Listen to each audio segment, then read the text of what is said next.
এই মুহূর্তে যে খবরের দিকে নজর রাখবো, কলকাতা টিভির হাতে বিজেপির ইস্তাহার। বিজেপির নির্বাচনী ইস্তাহারে কোন কোন বিষয়গুলো গুরুত্ব পাচ্ছে তা একেবারে উঠে এসেছে কলকাতা টিভির হাতে।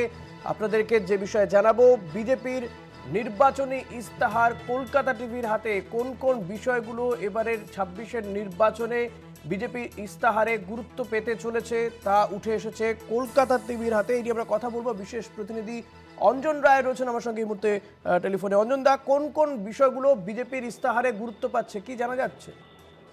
দেখো, আজকেই প্রথম বৈঠক ছিল। সেই বৈঠকের একদম প্রাথমিক স্তরে আলোচনা হয়েছে, সিদ্ধান্ত ঠিক হয়েছে যে শিল্পে সবচেয়ে বেশি জোর দেওয়া হবে, কর্মসংস্থানে সবচেয়ে বেশি জোর দেওয়া হবে, ছোট বড় মাঝারি শিল্প অনুসারী শিল্পের দিকে দৃষ্টি দেওয়া হবে। আয়ুষ্মান ভারত চালু করা হবে এখানে, কারণ মনে করা হচ্ছে যে এটা গোটা ভারতবর্ষের যে কোনো প্রান্তে গেলে যে বিনা পয়সায় চিকিৎসা পাওয়া যায় তার সুবিধা পাবে এই রাজ্যের মানুষ।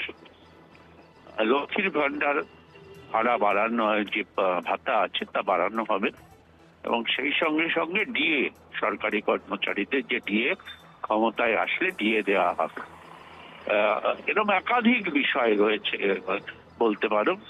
প্রতিশ্রুতির বন্যা বলতে পারো যে নির্বাচনী ইস্তার এবার বিজেপির থাকছে।